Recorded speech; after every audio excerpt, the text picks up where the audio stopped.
Shalom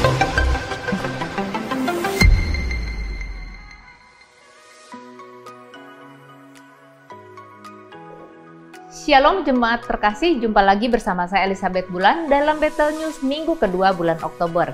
Kiranya kasih setia dan penyertaan Tuhan senantiasa ada di antara kita.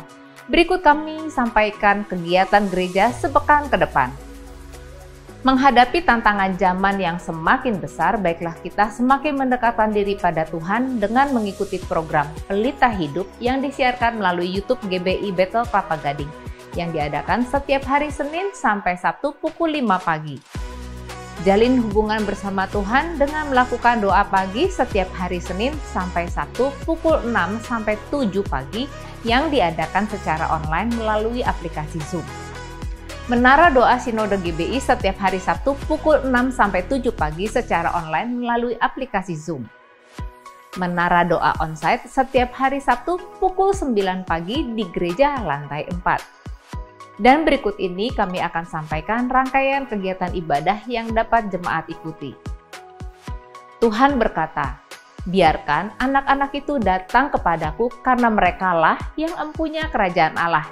Mari bawa anak-anak kita untuk mengikuti ibadah sekolah minggu yang diadakan setiap hari Minggu pukul 10 pagi. Generasi milenial harus makin terdepan. Maka persenjatai dirimu dengan mengikuti ibadah Bethel Youth dan Bethel Teens Kelapa Gading setiap hari Sabtu pukul 5 sore. Mari wanitanya Tuhan bergabung dalam ibadah WBI Wanita Bethel Indonesia pada hari Rabu 11 Oktober 2023 secara online melalui aplikasi Zoom. Ibadah akan dilayani oleh hambanya PDP Nova Tombuku dengan tema Perbuatlah untuk Tuhan. Ibadah BSM Bethel Senior Ministry pada hari Kamis 12 Oktober 2023 pukul 10 pagi secara onsite di gereja lantai 2. Ibadah ini akan dilayani oleh hambanya Pendeta Roni Bagenda dengan tema Doa Orang Benar Besar Kuasanya.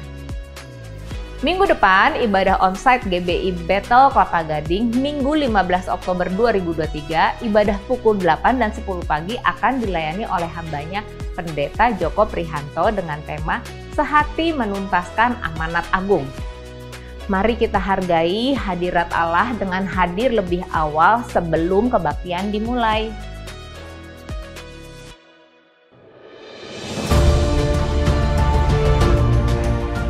Menjalani hidup harus disertai dengan doa, sebab dalam doa ada kekuatan, dan di dalam doa ada kesatuan hati, dan di dalam doa juga pasti akan ada pemulihan. Kami mengajak Bapak, Ibu, Saudara sekalian untuk bersama-sama menghadiri KKR Doa Malam pada hari Jumat 13 Oktober 2023 pukul 7 malam, bertempat di GBI Bethel Kelapa Gading lantai 2, yang akan dilayani oleh hambanya PDP Fengki Kurniawan. Kami mengajak seluruh pengurus dan pelayan Tuhan untuk wajib hadir dalam KKR doa ini. Acara ini juga terbuka bagi jemaat yang rindu untuk berdoa bersama-sama.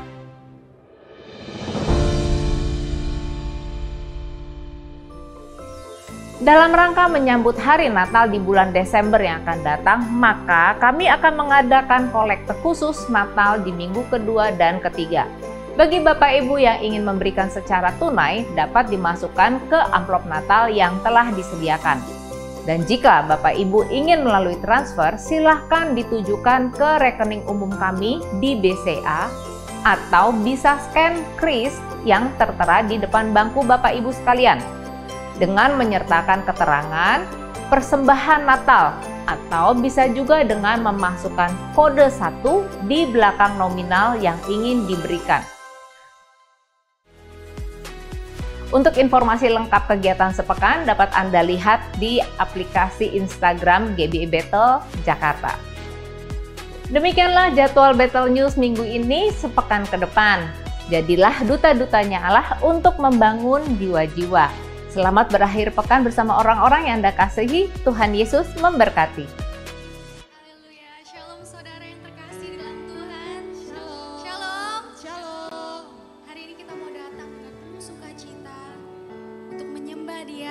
Bersyukur karena Tuhan kasih kita kesempatan untuk datang memuji dan menyembah Dia. Mari saudara, Sama-sama kita tundukkan kepala kita. Kita fokuskan hati kita untuk datang di hadirat Tuhan. Saya berikan waktu kita sejenak untuk mengingat kebaikan Tuhan. Kita percaya bahwa Dia adalah Allah yang adil. Dia yang akan mengampuni dan menyucikan hati kita. Biarlah kita mau datang dengan hati yang bersyukur di hadapan Tuhan. Haleluya. Kami datang Tuhan untuk menyembah-Mu, untuk memuji-Mu Tuhan. Kau Bapa-Ku yang besar, Kau Allah yang mulia.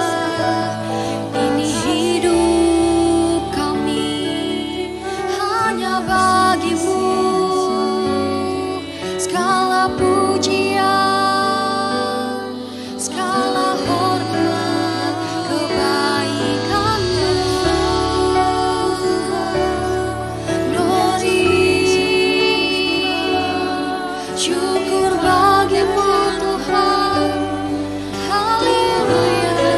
Biarlah setiap kita boleh datang untuk menyembah Dia pagi hari ini.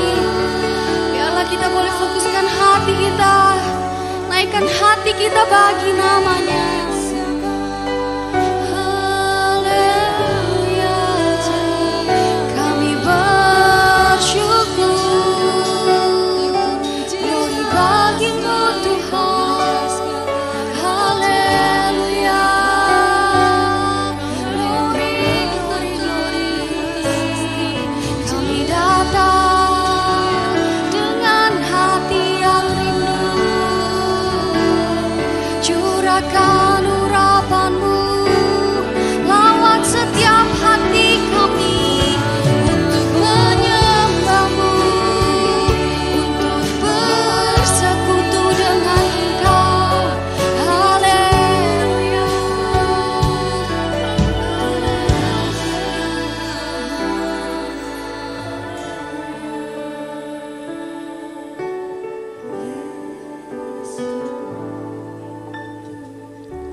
Saat ku menyembah-Mu, Roh-Mu bekerja. Saat ku memuji-Mu, Kau bertahta di atas pujian. Saat ku menyembah-Mu, Roh-Mu bekerja.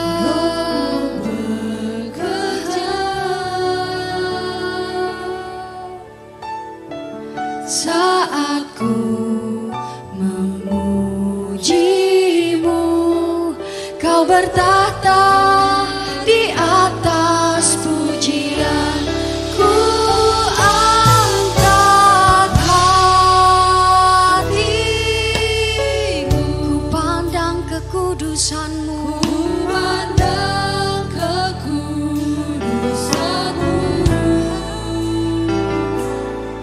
Saat ku sembah, ku puji-Mu, ku rasakan kehadiran-Mu Tuhan. Mari lebih lagi kita datang lebih dalam untuk menyembah Dia. Saat ku menyembah-Mu, Roh-Mu bekerja. Saat ku memuji-Mu, Kau bertahta di atas pujian. Ku angkat hatiku, ku pandang kekudusan-Mu. Saat kami sembah, kami memuji-Mu.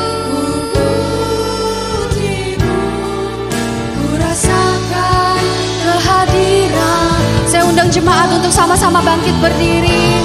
Kat hatiku,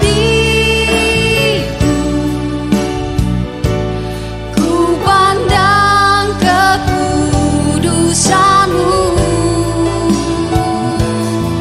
Saat ku sembah, ku puji-Mu, ku rasakan kehadiran lebih dalam.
ibadah kami dari awal, pertengahan hingga pada akhirnya. Di dalam nama Yesus kami berdoa.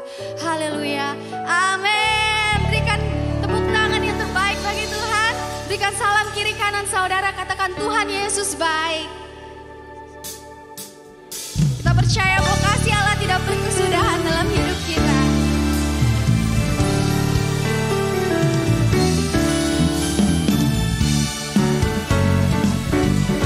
Mari bersukacita bagi nama Tuhan.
saudara bahwa melayani bukan hanya sekedar saat kita di mimbar, di gereja bertugas.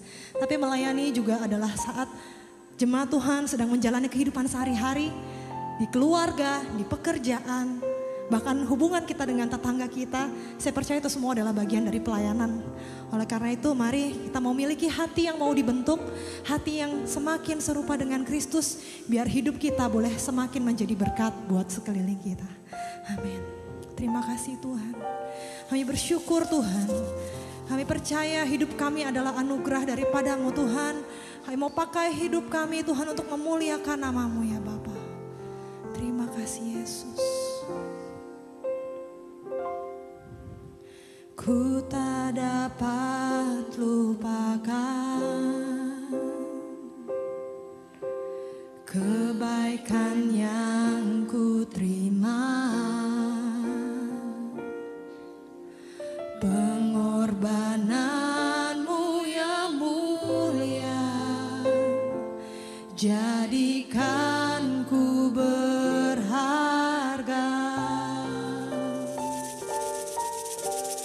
Kau tulus menerima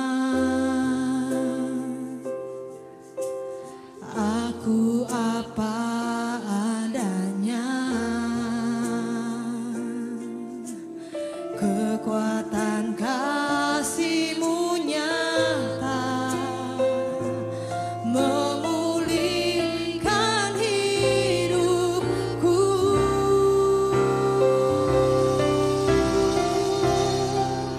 Kau bukan Tuhan yang melihat rupa, Kau bukan Tuhan yang memandang harta,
seluruhnya kepada Tuhan.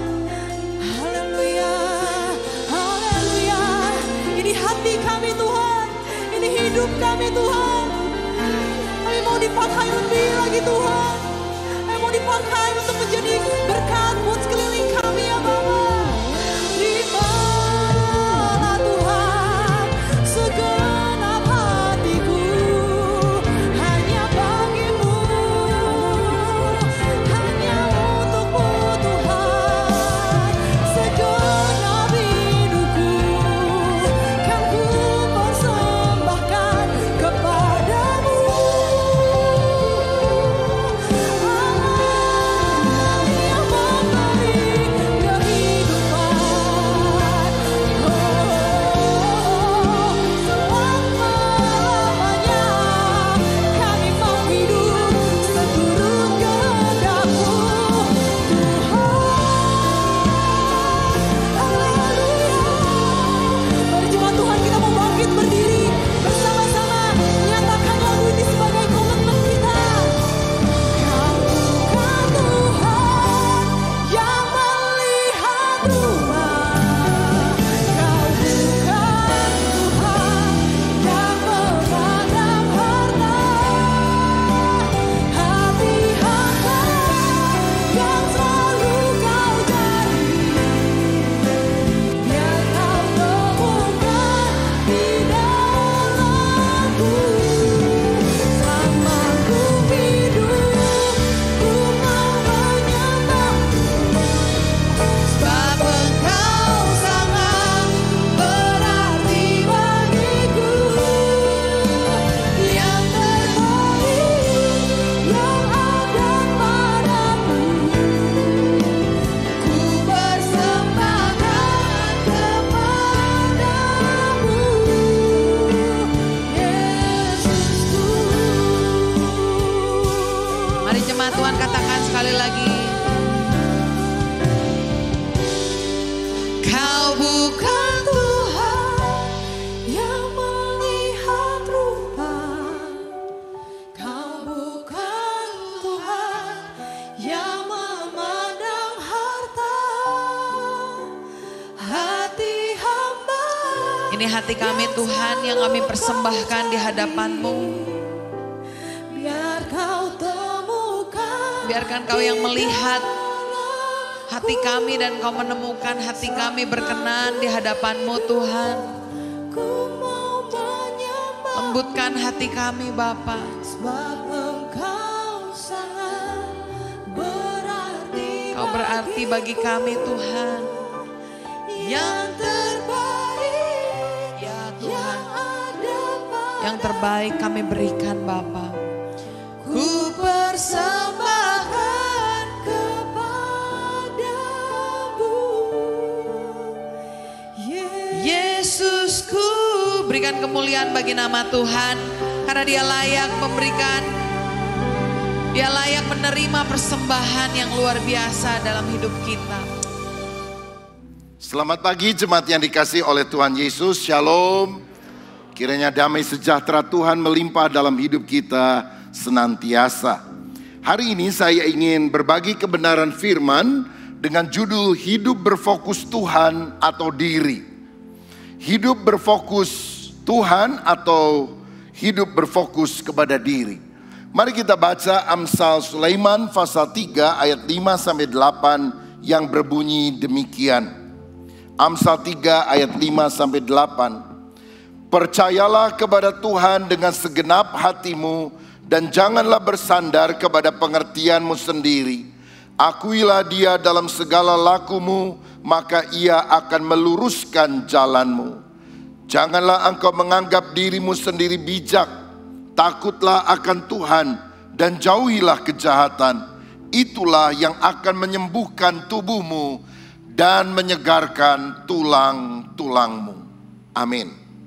Saya percaya kita semua ingin menjadi orang yang diberkati Tuhan dan terutama hidup berkenan kepadanya. Karena itulah kita harus selalu mengandalkan Tuhan, hidup berfokus kepada Kristus dan bukan kepada diri sendiri.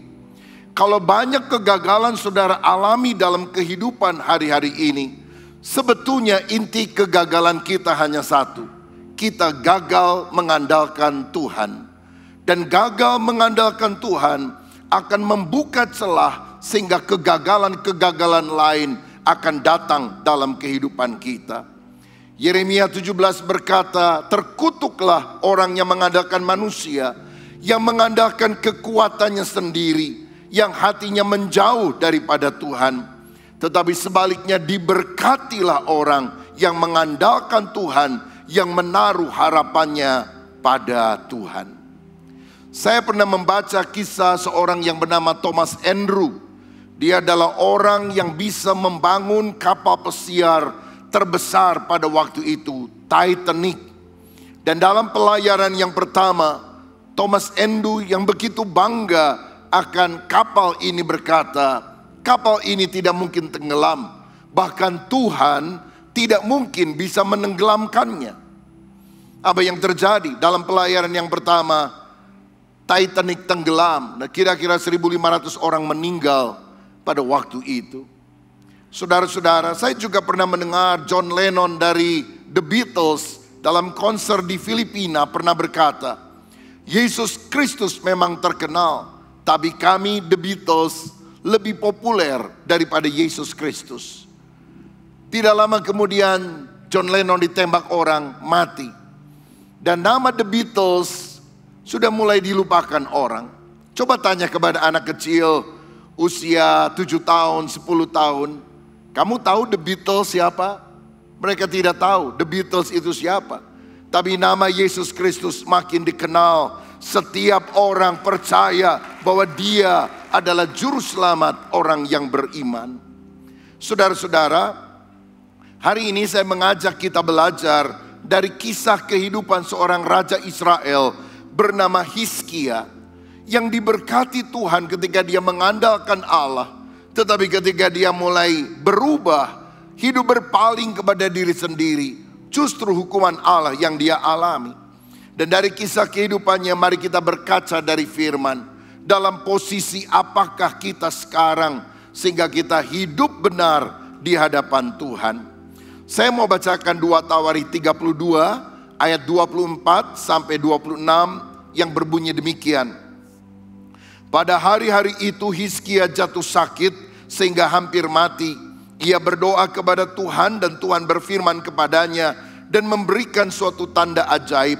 Tetapi Hizkia tidak berterima kasih atas kebaikan yang ditunjukkan kepadanya, karena ia menjadi angkuh sehingga ia dan Yehuda dan Yerusalem ditimpa murka.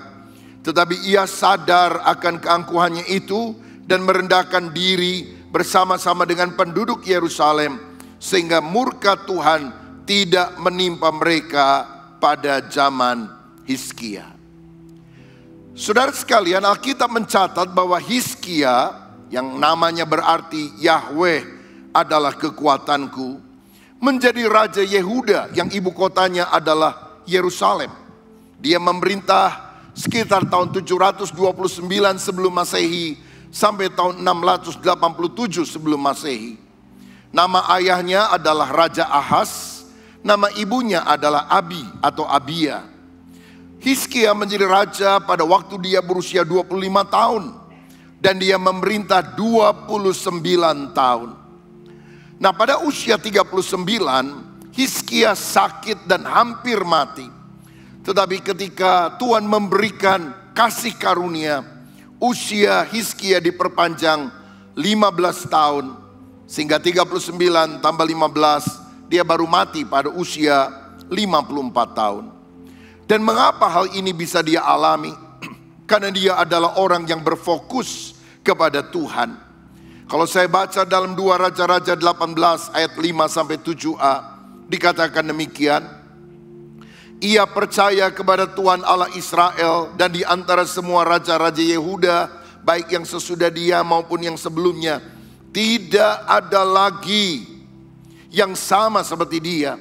Ia berpaut kepada Tuhan, tidak menyimpang daripada mengikuti dia, dan ia berpegang pada perintah-perintah Tuhan yang telah diperintahkannya kepada Musa. Ayat 7a, maka Tuhan menyertai dia kemanapun juga ia pergi berperang. ia beruntung. Orang yang mengandalkan Tuhan, akibatnya seperti Hizkia ini, dia akan diberkati. Hizkia menjadi kaya raya, dimuliakan. Dia mendirikan berbagai kota-kota, bahkan dia membuat bendungan. Sampai sekarang ada penggalian arkeologis, terowongan yang dibuat dari mata air Gihon sampai ke kolam Siloam yang dibangun pada zaman Hizkia, supaya ketika tentara Asyur menyerang dan mengepung mereka, mereka tidak mati kehausan karena sudah ada saluran air di bawah tanah itu. Alkitab berkata, selama dia mengandalkan Tuhan, Tuhan membuat segala usahanya menjadi berhasil. Saya percaya kalau kita mengandalkan Tuhan, usaha pekerjaanmu akan diberkati oleh Tuhan. Tapi lebih daripada itu, saya melihat orang yang berfokus kepada Tuhan akan mengalami beberapa berkat yang lain. Yang pertama, Tuhan memakai Hizkia melakukan transformasi rohani. Dan itu juga yang Tuhan ingin lakukan dalam kehidupan kita. Melalui hidup kita, banyak orang berjumpa dengan Tuhan. Apa saja transformasi rohani yang dia lakukan? Alkitab berkata dia memulihkan rumah Tuhan dan ibadah orang Israel. Bait Allah yang selama ini ditutup, pelayanan imam yang selama ini tidak ada, korban bakaran yang sudah lama tidak pernah dilakukan oleh raja-raja sebelumnya, kembali dilakukan oleh Hizkia pada tahun pertama pemerintahannya, pada bulan pertama. Jadi hal pertama yang dia kerjakan setelah dia menjadi raja adalah memulihkan rumah Tuhan dan ibadah. Dia juga menjauhkan bukit pengorbanan, meremukkan tugu berhala. Dan satu hal yang luar biasa, dia menghancurkan Nehustan. Apa itu Nehustan? Saudara ingat ketika orang Israel di padang pasir, lalu kemudian mereka berontak kepada Tuhan. Tuhan murka, banyak orang yang sakit, banyak orang yang mati. Tuhan memerintahkan Musa mendirikan ular tembaga. Dan ular tembaga itulah ketika dilihat oleh orang menyembuhkan semua orang yang sakit. Tapi di kemudian hari orang tidak mencari Allah yang menyembuhkan. Orang malah menyembah ular tembaga, patung Nehustan yang dibuat oleh Musa. Maka Hizkia menghancurkan Nehustan. Bayangkan, ini membutuhkan keberanian. Karena Musa adalah nabi yang sangat dihormati di Israel. Bahkan sekarang ini bagi orang Israel, nabi terbesar itu bukan Isa, tapi Musa. Namun ketika Hizkia melihat penyimpangan yang dilakukan orang Israel, orang tidak lagi menyembah kepada Allah, tapi menyembah kepada patung ini, maka dia menghancurkannya. Dan yang luar biasa, dia kembali merayakan Paskah 7 hari di Yerusalem. Dari ibadah roti tidak beragi sampai Paskah. Padahal ini hanya dilakukan pada zaman Daud, Salomo. Setelah itu tidak pernah dilakukan lagi. Inilah transformasi rohani yang dikerjakan oleh orang yang hidupnya berfokus kepada Allah.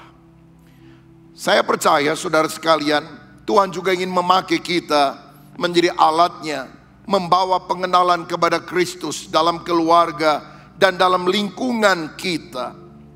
Kalau boleh saya bayangkan, Hizkia ini ibarat Elia yang menentang Ahab dan Isabel yang menyembah Baal dan membawa orang Israel kembali kepada Tuhan. Saya yakin bahwa Hizkia adalah seorang pemimpin yang hidup benar. Dan seorang pemimpin adalah seorang yang punya pengaruh, terutama membawa orang-orang pada jalan yang benar. John Maxwell, seorang pakar kepemimpinan, berkata, leadership is influence. Kepemimpinan adalah pengaruh. Dan dia juga berkata bahwa pemimpin yang sukses, salah satu cirinya adalah menciptakan perubahan positif. Saya teringat kisah seorang misionaris yang ketika pergi mengunjungi satu pulau dari suku terasing yang belum pernah mendengar Injil. Dicatat tentang dia, ketika dia datang, Tidak ada satupun orang Kristen di sana. Tetapi ketika dia mati puluhan tahun kemudian, tidak ada satupun yang tidak Kristen di pulau itu.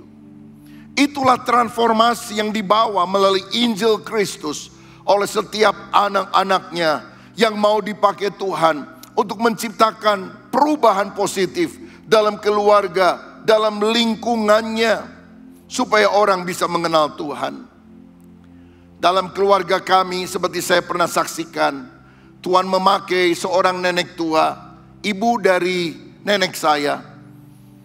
Seorang sederhana tinggal di Pangkalan Bun, Kalimantan Tengah.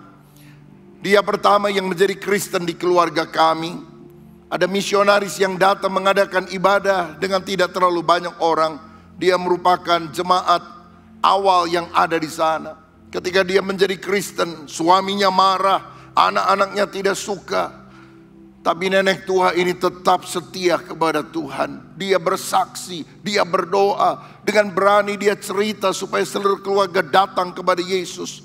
Sebelumnya latar belakang keluarga kami adalah penyembah berhala. Orang kedua dari keluarga yang bertobat adalah ayah saya. Sejak itu seluruh keluarga besar, kira-kira 150 orang sekarang jadi Kristen. Banyak di antara kami yang dipanggil jadi hamba-hamba Tuhan. Generasi ayah saya ada 5 jadi pendeta. Angkatan saya ada beberapa orang yang setingkat, selevel juga jadi hamba-hamba Tuhan di berbagai kota. Generasi anak saya juga beberapa orang dipanggil menjadi hamba Tuhan. Dan kalau kami kumpul cerita tentang perkara-perkara ajaib yang Tuhan kerjakan, dari pelayanan keluarga kami sudah puluhan ribu orang bertobat, menerima Yesus dan dibaptis. Tapi kami tidak pernah bisa menjadi sombong. Karena apa? Yang Tuhan pakai dalam keluarga hanya seorang nenek tua yang melakukan transformasi rohani. Saya berdoa supaya engkau menjadi orang yang dipakai oleh Tuhan, membawa api transformasi, api kegerakan di dalam keluargamu, dalam lingkunganmu, supaya orang berbalik dari penyembahan berhala. Orang mulai berseru Yesus, dan ketika orang berseru kepada nama Yesus, mereka akan diselamatkan. Mulai dari keluargamu, jangan berdiam diri, berani memberitakan Injil, bawa jiwa-jiwa kepada Tuhan, ajak teman-temanmu untuk datang kepada Yesus. Saya percaya kasih karunia Allah akan mengalir dan kita akan dipakai menjadi pembawa kabar baik kepada dunia yang terhilang ini. Haleluya. Orang yang berfokus kepada Kristus, kepada Tuhan, akan dipakai untuk melakukan transformasi rohani. Yang kedua, kalau kita mengandalkan Tuhan, hidup berfokus kepada Tuhan, Tuhan akan memberi kemenangan dalam pergumulan. Alkitab mencatat dalam Yesaya 36 dan 37, ketika Hizkia melakukan perkara-perkara besar dan membuat kerajaan Yehuda dengan ibu kota Yerusalem menjadi makmur, datanglah Raja Sanherib dari Asyur ingin menghancurkan Yerusalem. Yerusalem dikepung oleh Sanherib dan anak buahnya. Lalu kemudian raja ini membuat sebuah surat, dikirimkan melalui utusannya kepada Hizkia, yang intinya, jangan percaya kepada Allah yang berjanji melindungi Yerusalem, karena tidak mungkin hal itu akan terjadi. Semua kerajaan-kerajaan lain sudah hancur oleh karena kerajaan Asyur. Kamu juga tidak akan bertahan. Jangan percaya kepada Allah. Yahwehmu itu pembohong, tidak mungkin bisa menyelamatkan. Saudara, apa sikap Hizkia ketika dia menerima surat itu? Alkitab berkata, dia membentangkan surat itu di hadapan Tuhan dan berdoa. Dalam Yesaya 37 ayat 14 dan 15 saya bacakan. Hizkia menerima surat itu dari tangan para utusan, lalu membacanya.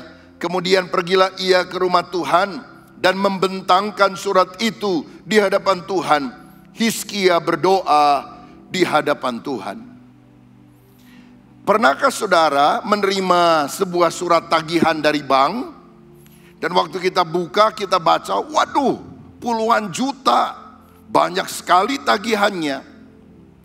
Tapi waktu kita baca rasanya kok saya nggak pernah beli barang-barang ini, nggak pernah makan di restoran ini, kenapa ditagihkan kepada saya? Dan ketika kita mulai perhatikan lebih seksama amplopnya, ternyata namanya bukan nama kita, nama tetangga di sebelah rumah kita. Apa yang saudara lakukan? Saudara menutup surat itu, memasukkan ke dalam amplop, salah alamat. Lalu kita bawa amplop itu menyerahkan kepada tetangga kita. Dia punya urusan, dia yang harus bayar. Segala kecemasan kita menjadi hilang. Saudara tahu, ketika Raja Sanherib menjelek-jelekan Yahweh, Allah yang disembah oleh Israel, dan itu ditujukan kepada Hizkia. Hizkia membentangkannya di hadapan Tuhan. Dan mungkin dia bilang gini, Tuhan, ini surat bukan untuk saya. Salah alamat. Ini surat untuk engkau. Engkau yang dihina, engkau yang dinista. Tuhan, turunlah, berperkaralah kepada raja jahat ini. Saudara-saudara, kalau engkau punya masalah, tantangan, karena engkau hidup benar, bawa seluruh pergumulanmu kepada Tuhan. Engkau bilang, aku mengalami aniaya bukan karena mencuri, bukan karena menipu orang, tapi aku menjalankan kebenaran. Dan ketika orang mengancam, aku bentangkan surat, aku bentangkan masalah kepadamu. Engkau yang berperkara kepada orang-orang yang menekan aku. Dan Tuhan kemudian berkata pada ayat 35, aku akan memagari dan menyelamatkan kota ini. Kalau Tuhan yang berjanji, dia pasti akan menggenapi. Kalau manusia berjanji, kadang-kadang bisa lupa. Kau yang mulai, kau yang mengakhiri. Kau yang berjanji, kau yang mengingkari. Tapi kalau Tuhan, dia tak pernah ingkar janji. Semua yang difirmankannya pasti akan digenapi. Siapa setuju? Berikan kemuliaan untuk Tuhan. Aku akan memagari dan menyelamatkan kota ini. Hari ini kalau kau percaya, apapun masalahmu, Tuhan berkata, aku akan memagari hidupmu. Aku akan menyelamatkan engkau. Aku akan menjawab doamu. Aku akan memberikan kemenangan. Dalam nama Yesus, terima perkataan iman ini. Terima berkat Tuhan. Tuhan menyembuhkan. Tuhan mengokohkan. Tuhan memberkati. Karena dia yang berjanji, dia pasti akan menggenapinya. Haleluya. Dan apa tindakan Tuhan kemudian? Ayat yang ke-36 dari Yesaya 37, keluarlah malaikat Tuhan, lalu dibunuhnya 185.000 orang dalam perkemahan Asyur. Keesokan harinya pagi-pagi tampaklah semuanya bangkai orang-orang mati belaka. Tuhan yang berjanji, dialah yang bertindak. Dia mengirim satu orang malaikat dan 185.000 pasukan musuh yang bersenjata lengkap mati semuanya terkapar di padang gurun. Saudara, betapa hebat kekuatan dari satu orang malaikat. Gak perlu 10, gak perlu 100. Hanya satu malaikat bisa membunuh 185.000 orang. Saudara tahu Tuhan punya malaikat dalam jumlah yang sangat banyak. Dalam Mazmur 34 ayat 8 Alkitab bilang, malaikat Tuhan berkemah di sekeliling orang-orang yang takut akan dia, lalu meluputkan mereka. Siapa orang takut akan Tuhan di tempat ini? Tuhan bilang malaikat Tuhan akan berkemah. Kalau malaikat Tuhan berkemah itu lebih dari satu, saudara. Pasti jumlahnya banyak. Satu saja kekuatannya bisa membantai 185.000 orang musuh. Apalagi kalau sepasukan malaikat berkemah, dia akan meluputkan kita. Allah yang kita sembah, Allah yang kuat. Allah yang kita sembah, Allah yang perkasa. Berdoa kepada Tuhan. Cukup satu malaikat dia kirim, engkau akan mengalami kemenangan. Dan ingat ini, ketika ratusan ribu orang menyerang Yerusalem, dan raja tidak lagi tahu apa yang dia harus lakukan, namun matanya tertuju kepada Tuhan, dia mengalami pertolongan. Pergumulanmu yang terbesar akan menjadi mujizatmu yang terbesar. Persoalan saudara yang terhebat akan menjadi kesaksianmu yang paling hebat. Kalau hari-hari ini kau mengalami kesulitan dan kau bilang hampir gak tahan Tuhan, berat sekali, besar sekali, percayalah mujizat yang jauh lebih besar engkau alami. Karena Tuhan perkasa, Dia berkuasa, Dia sanggup melakukan apapun ketika engkau menaikkan doa kepada Dia. Banyak orang takut tahun 2024 karena akan ada pemilihan presiden, dan presiden kita sekarang yang sudah berbuat banyak untuk negeri ini sudah tidak bisa melanjutkan lagi kepemimpinan pada periode ketiga. Beberapa orang cemas jangan-jangan yang terpilih nanti adalah orang yang pro kepada kelompok radikal, sehingga dasar negara ini akan berubah dan sebagainya. Tapi saya percaya masih banyak orang yang berdoa kepada Tuhan. Dan kalau kita berdoa, saya juga sangat yakin Tuhan cinta negeri kita Indonesia. Saya yakin siapapun yang terpilih, Pancasila, Undang-Undang Dasar 45, Bhinneka Tunggal Ika, NKRI akan tetap jaya. Karena Tuhan memperhatikan Indonesia, karena Tuhan mengasihi bangsa kita. Berita-berita negatif boleh datang, percayalah ketika engkau membentangkan masalahmu kepada Tuhan, Tuhan mengasihi bangsa kita. Hari-hari ini Tuhan sedang mengangkat bangsa kita. IMF mengatakan 60 negara akan mengalami krisis ekonomi yang luar biasa. Sri Lanka menjadi negara yang hari-hari ini gagal bayar hutang. Tapi dari 60 itu tidak ada catatan tentang Indonesia. Saya percaya Indonesia berada di dalam matanya Tuhan. Ada inflasi yang terjadi, karena itu jangan cemas. Walaupun harga-harga naik, listrik naik, bensin masih ditahan saudara sekalian dengan subsidi. Minyak goreng naik dan sebagainya. Itu melanda dunia. Karena itulah bersyukur karena Presiden Joko Widodo datang kepada Zelensky dan juga kepada Vladimir Putin untuk berusaha mendamaikan mereka. Saya rasa sejak sejarah bangsa ini ada, belum pernah pemimpin Indonesia Tuhan angkat untuk memperdamaikan negara superpower seperti Rusia, dan mereka menerima presiden kita dengan luar biasa. Kalau saudara perhatikan, waktu Putin ketemu dengan Macron, presiden Prancis, dan juga negara yang lain, maka mejanya panjang banget saudara sekalian, dari sini ke sana, dan ngomong pakai mikrofon. Tapi kepada Presiden Jokowi hanya sebuah meja kecil saja menjadi pemisah, dan bisa bicara dari hati ke hati. Saya percaya bukan karena hebatnya presiden kita, tapi karena Tuhan mengasihi Indonesia, ingin menjadikan Indonesia sebagai pusat perhatian dunia. Karena Tuhan mau mengangkat. Saya yakin masih ada orang-orang percaya yang berdoa.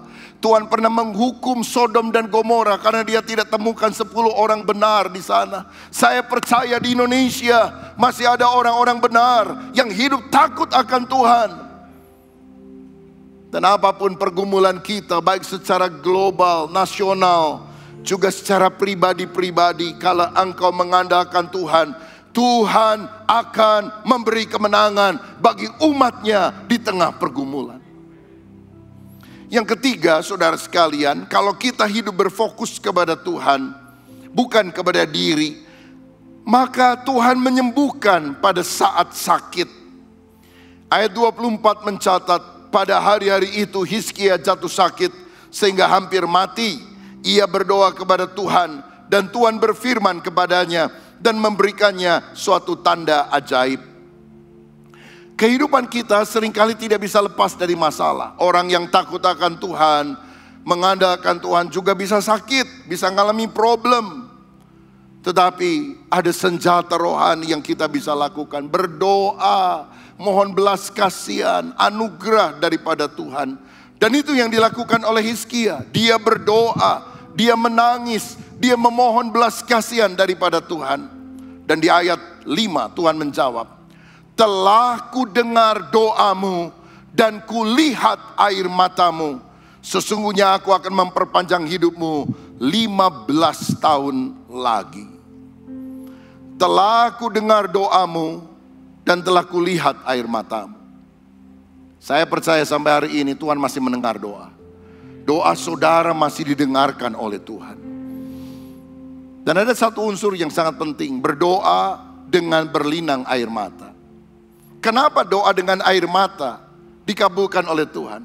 Karena air mata pertanda hati yang hancur. Tuhan itu dekat dengan orang yang remuk hatinya. Air mata adalah tanda kesungguhan hati. Kalau engkau sudah berdoa dan rasanya Tuhan belum mengabulkan doa, maukah engkau lebih sungguh lagi berdoa sampai mencucurkan air mata? Bukan air mata buatan, bukan air mata buaya tentunya. Tapi air mata karena hati yang hancur dan berkata, kalau bukan engkau aku mati. Tuhan beri aku kasih karunia, perpanjangkan umur hidupku, belalah perkaraku, bukalah jalan-jalanmu bagiku, berkatilah perusahaanku. Apapun yang menjadi pergumulan saudara, engkau punya hak sebagai anak Tuhan untuk meminta kepada Bapa Sorgawi. Dan Bapa Sorgawi bisa mendengarkan doa saudara. Aku mendengar doamu, aku melihat air matamu. Tuhan menampung air mata orang benar dalam kirbat. Dan tidak ada satupun yang akan sia-sia. Aku akan memperpanjang umurmu 15 tahun lagi. Artinya berkat kesehatan. Bukan hanya berkat rohani tapi berkat jasmani. Termasuk kecukupan, kelimpahan. Tuhan bisa sediakan dalam kedaulatannya ketika kita berdoa. Dan untuk meyakinkan Tuhan memberikan tanda. Di ayat 8 tanda itu disebutkan bayang-bayang penunjuk matahari akan mundur 10 tapak. Jadi kalau misalnya berjalannya waktu, maka waktu pasti akan bergerak ke depan. Tapi dalam situasi khusus ini Tuhan melakukan mujizat. Hari mundur 10 tapak ke belakang, kira-kira 40 menit saudara. Dan ini mujizat. Mujizat itu adalah sesuatu yang hanya bisa dilakukan oleh Tuhan dan tidak mungkin dilakukan oleh manusia. Siapa yang bisa memundurkan jadwal waktu? Hanya Tuhan yang bisa mengerjakannya. Saya rasa saudara tidak perlu meminta untuk waktu mundur. Tetapi kalau engkau berdoa dengan doa sejati, mujizat pertolongan Tuhan masih Dia bisa berikan kepada kita. Penyakitmu bisa disembuhkan. Perusahaanmu yang sakit, usahamu yang diambang kebangkrutan, bisa Tuhan sembuhkan. Bisa Tuhan pulihkan. Saya ingat ayah saya, sebelum dia menjadi pendeta, dia bekerja di beberapa perusahaan dalam kondisi yang cukup baik. Tetapi Tuhan memanggil dia untuk menjadi hamba Tuhan. Dia menolak. Dia bilang, Tuhan lebih baik saya kerja, saya punya uang, nanti saya sumbang gereja. Istrinya, mama saya juga gak mau jadi istri pendeta. Dulu waktu aku kawin sama kamu kan kamu profesional bukan pendeta. Kenapa kok sekarang berubah pikiran jadi pendeta? Dia tidak mau. Dihantam beberapa kali oleh sakit penyakit. Bahkan yang terakhir liver cirrhosis. Dan dokter sudah bilang, sekali lagi sakit ini mati.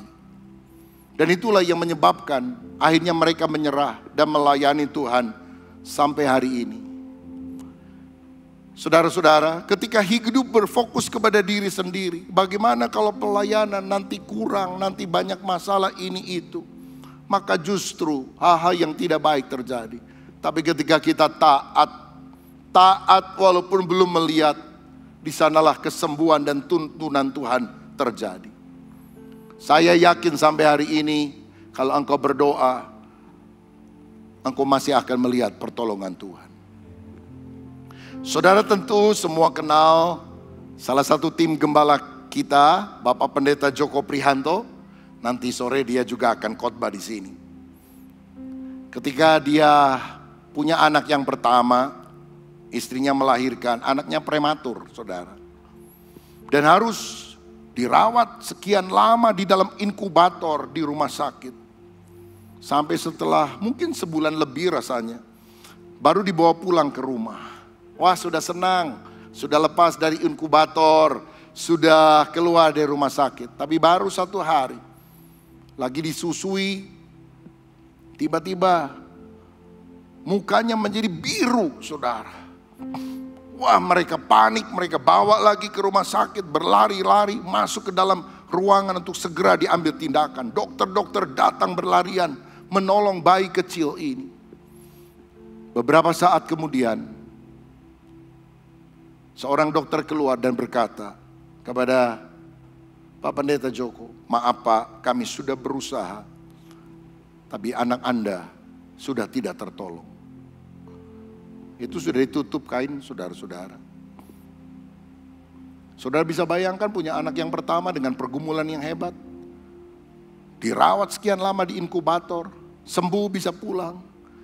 Baru 1 hari mengalami hal semacam itu. Mereka nangis di hadapan Tuhan. Saya dengar suami istri dan juga kebetulan ada orang tua mereka di sana. Doa, Tuhan beri belas kasihan kepada kami. Nangis minta belas kasihan Tuhan. Sementara dokter masih ada di sana, tiba-tiba dia mendengar ada jeritan bayi, tangisan bayi dari dalam kamar. Langsung lari lagi itu saudara dokternya. Anak itu hidup, anak itu sembuh. Sekarang udah remaja, mulai melayani Tuhan. Karena Tuhan kita adalah Tuhan yang hebat. Persoalanmu yang terbesar akan menjadi kesaksianmu yang terhebat ketika engkau berfokus kepada Tuhan, mengandalkan Dia, dan bukan berfokus kepada diri sendiri.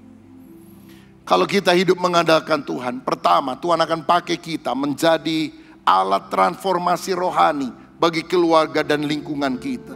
Yang kedua, Tuhan akan memberikan kemenangan dalam peperangan. Yang ketiga, Tuhan akan menyembuhkan penyakit kita. Tetapi lihat ayat berikutnya, setelah Hizkia diberkati Tuhan sukses, dia berubah. Nah, inilah kesalahan manusia, suka berubah ketika diberkati. Lagi dulu miskin, setia sama Tuhan, setelah kaya, jaya, sukses, mulai melupakan Tuhan.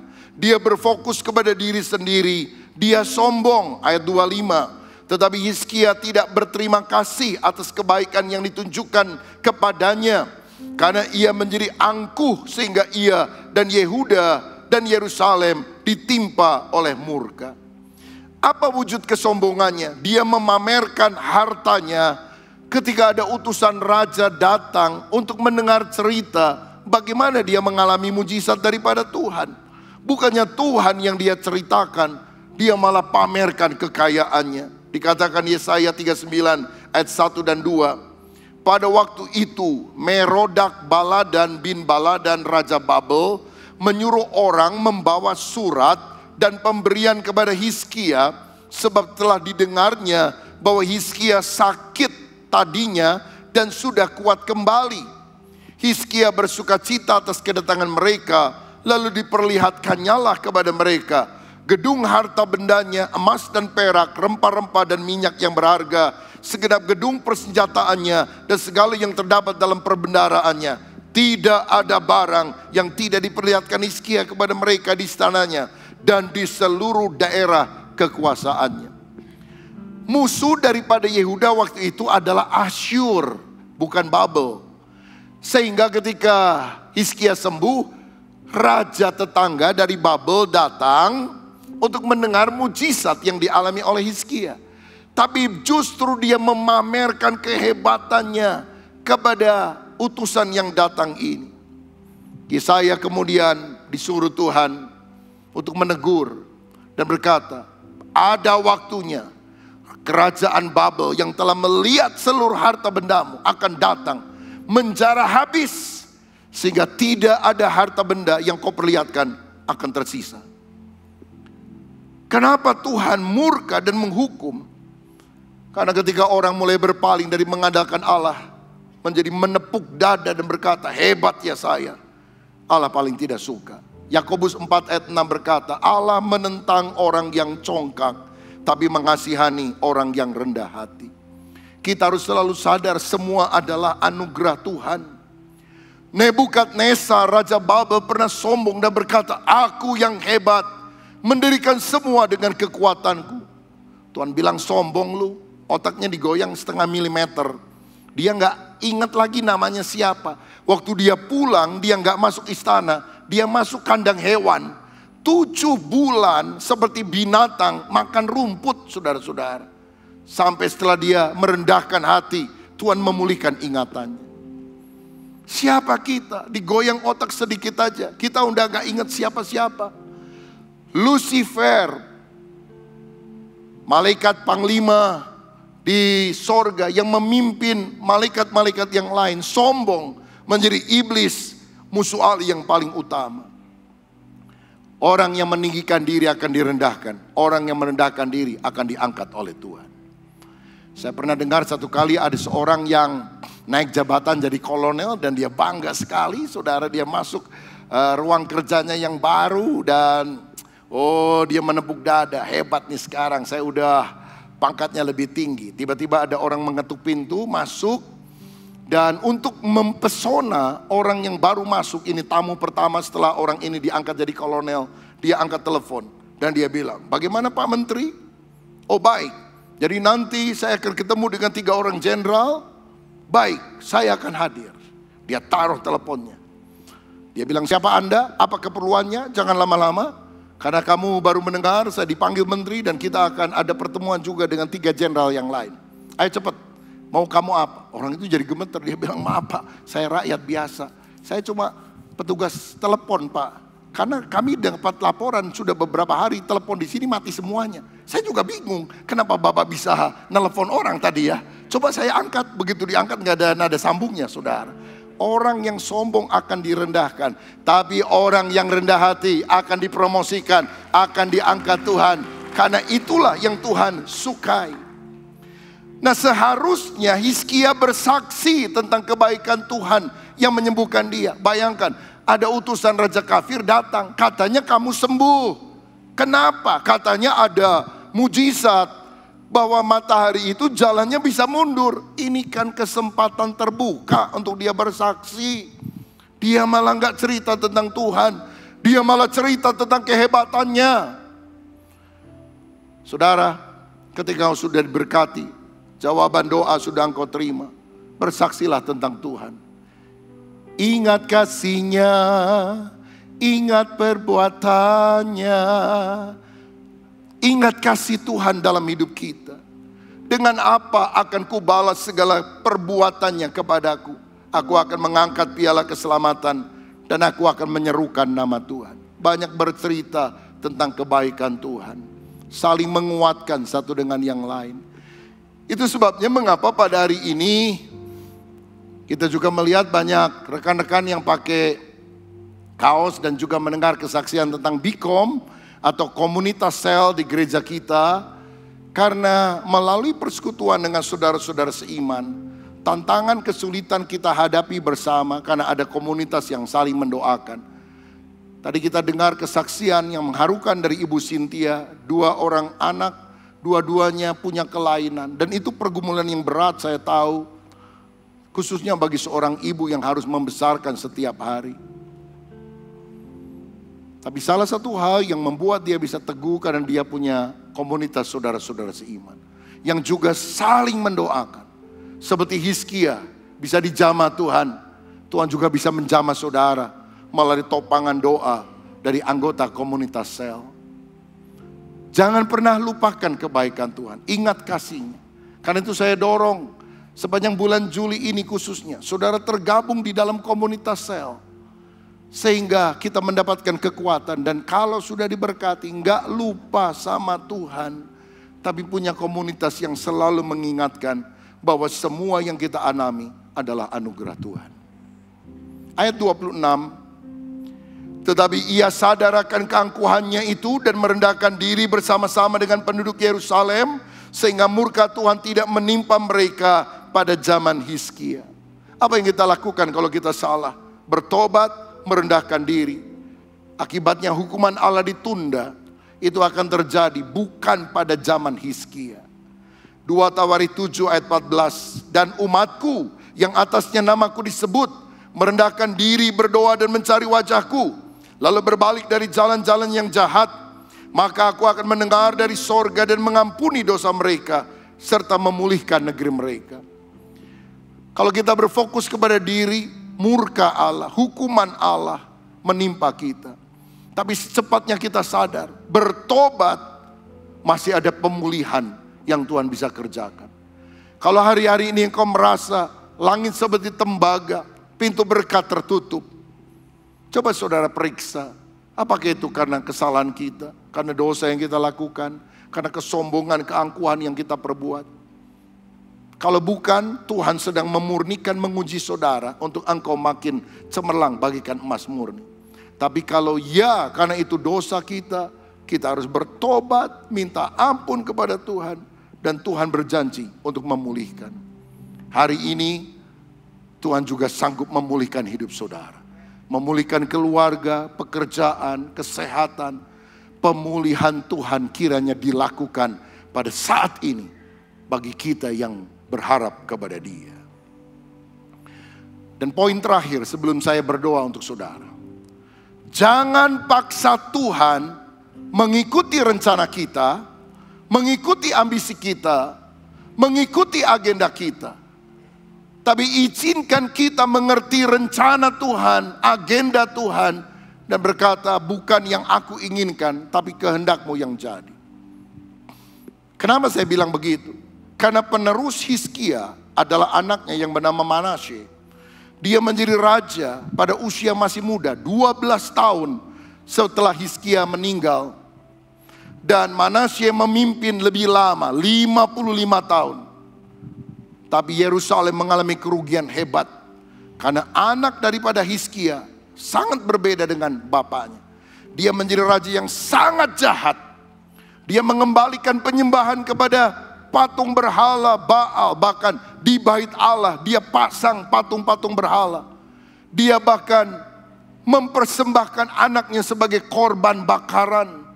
Dia membunuh, menumpahkan begitu banyak darah orang-orang yang ada di Yehuda. Rasanya gak ada raja yang sejahat ini di Yehuda. Mungkin agak sebanding dengan Ahab dan Isabel di kerajaan utara, yaitu kerajaan Israel dengan ibu kotanya Samaria. Dan saudara tahu, dia lahir di tahun ketiga pada perpanjangan waktu hidup Hizkia. Usianya 12 tahun, padahal Hizkia diperpanjang berapa tahun? 15 tahun. Berarti dia lahir pada tahun ketiga dari injury time, perpanjangan waktu. Dia menjadi raja yang sangat jahat. Rasanya gak ada raja yang lebih jahat daripada dia. Bukankah Allah itu lebih tahu?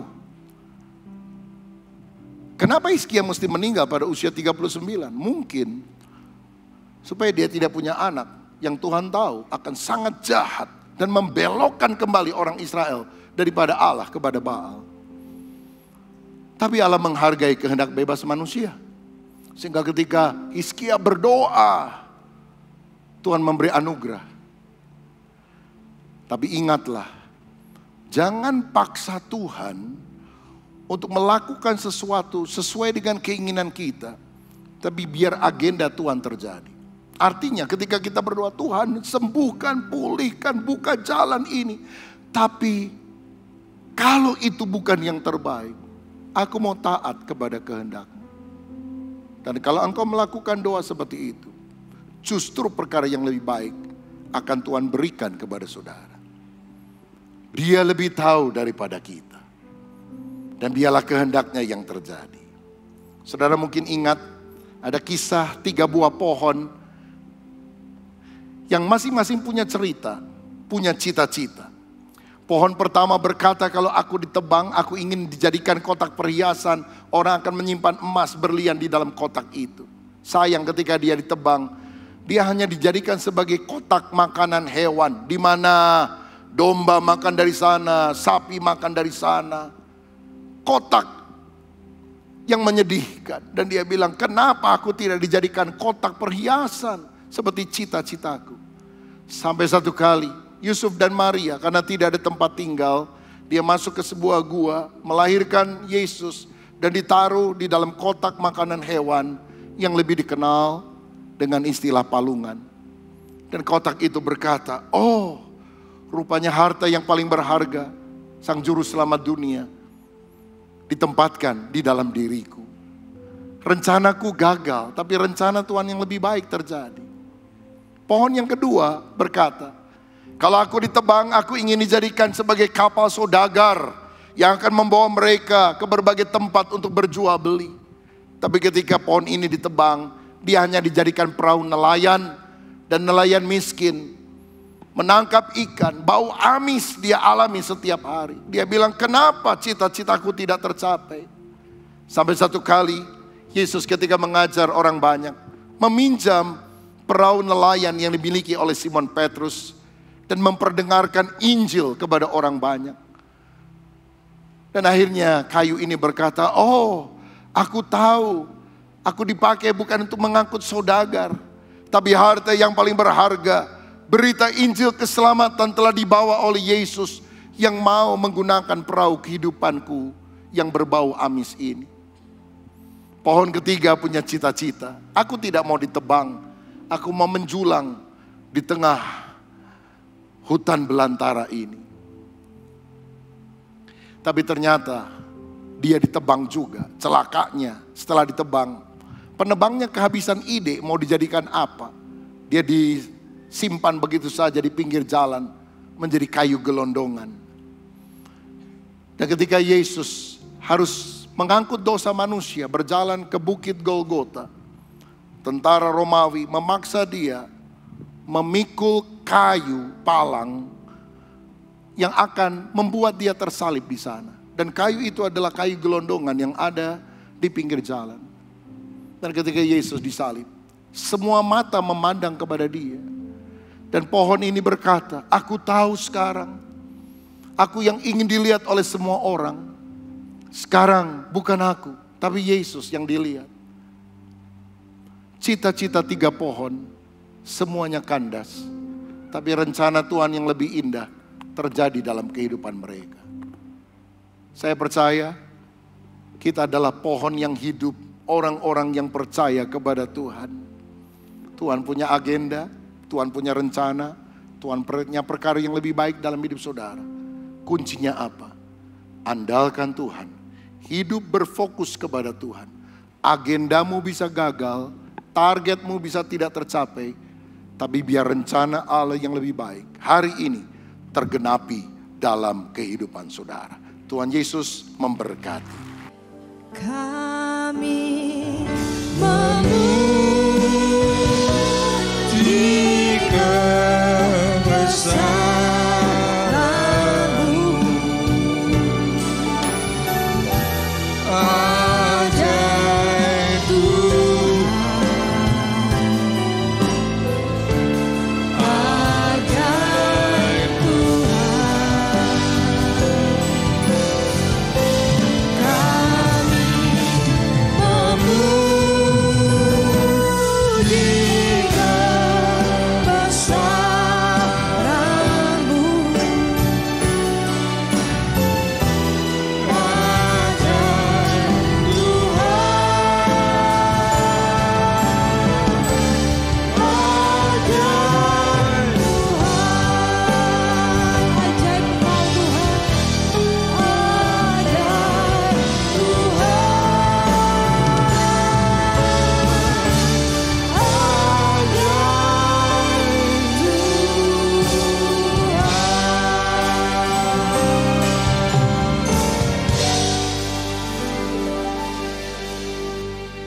Segala puji dan syukur hanya bagi-Mu Tuhan.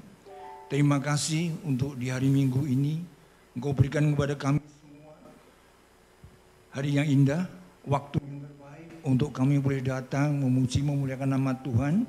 Bahkan sudah Engkau manjakan kami dengan firman yang Kau tabur. Dan biarlah itu boleh bertumbuh di dalam setiap hati kami. Tidak saja menjadi tempat yang subur, namun dijadikan sebagai suatu penggerak untuk kami semua boleh melakukan firman yang sudah Engkau tabur untuk kami aplikasikan di dalam kehidupan kami hari lepas hari, agar kami boleh mendapatkan pertumbuhan di dalam kedewasaan kami, di dalam iman percaya kami kepadamu Tuhan. Terima kasih Tuhan Yesus, terima kasih. Sementara saatnya kami juga akan kembali ke rumah kami masing-masing. Sebelumnya kami mau bersatu hati Tuhan Yesus untuk bangsa dan negeri kami. Kalau sebentar lagi Tuhan Yesus dalam hitungan bulan, kami semua akan melewati namanya pesta demokrasi Tuhan Yesus. Yang sejatinya adalah pesta membuat bangsa ini untuk memperoleh sukacitanya ketika ada pergantian pemimpin yang baru Tuhan Yesus. Kami berdoa, memohon biarlah kiranya Tuhan proses pergantian kepemimpinan nasional dari Presiden Jokowi ke pemimpin presiden yang baru diberkati Tuhan, dijagai Tuhan. Amin. Diberikan kepada kami semua hati yang sejuk. Dijauhkan kiranya semuanya dari hal-hal yang buruk, rencana-rencana jahat, agar penyelenggaraan pemilu pesta demokrasi ini boleh memunculkan Tuhan para pemimpin, para petinggi, para pelaksana pengelola negara ini untuk boleh menyambut Tuhan Yesus, tahun emas yang dicanangkan Tuhan Yesus. Sehingga kami semua boleh ikut berbahagia melihat dengan sukacita ketika kami semua boleh mendapatkan pimpinan yang baru yang sesuai dengan apa yang menjadi rencanamu bagi bangsa negeri kami ke depan. Terima kasih Tuhan Yesus, dan tiba saatnya kami akan mengakhiri, kami akan pulang. Kami akan kembali ke rumah tempat tinggal kami masing-masing. Namun kami juga teringat Tuhan Yesus, pada siang hari ini banyak juga jemaat-jemaat Tuhan yang tidak dapat hadir bersatu di tempat ini. Kami berdoa memohon biarlah kiranya minggu-minggu ke depan mereka kembali boleh ada bersama-sama di tengah kami untuk boleh menerima sukacita dari Tuhan. Melewati ibadah siang ini Tuhan Yesus, biarlah kiranya kami semua boleh mendapatkan berkat. Kami yang sedang dalam kekurangan, semuanya boleh dipenuhkan, mendapatkan kepuasan Tuhan Yesus. Kami yang sedang ada dalam kelemahan tubuh, kiranya berkat kekuatan dari Tuhan boleh menyertai setiap kami. Kami yang sedang dalam hal yang tidak menyenangkan Tuhan Yesus, biarlah Engkau tambahkan sukacita-sukacitamu Tuhan dalam setiap pribadi kami, sehingga kami boleh mendapatkan berkat yang dari Tuhan, berkat kehidupan, berkat untuk kami boleh bagikan, kami teruskan kepada sesama. Terima kasih Tuhan, dan tibalah kiranya saatnya kami sekarang mendapatkan berkat daripada-Mu. Mari jemaat Tuhan kita angkat tangan bersama-sama. Diberkatilah keluargamu, diberkatilah pelayananmu, diberkatilah pekerjaanmu. Terimalah berkat dari Allah Bapa, kecintaan pribadi Tuhan Yesus Kristus dan persekutuan Roh Kudus.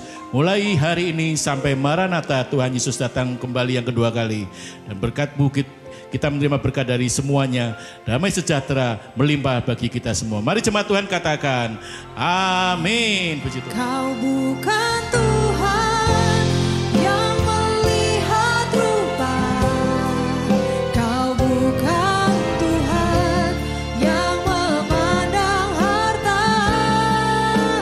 Hati hamba yang selalu kau cari.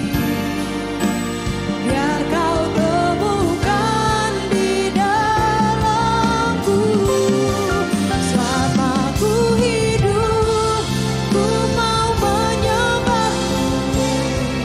Sebab Engkau sangat berarti bagiku.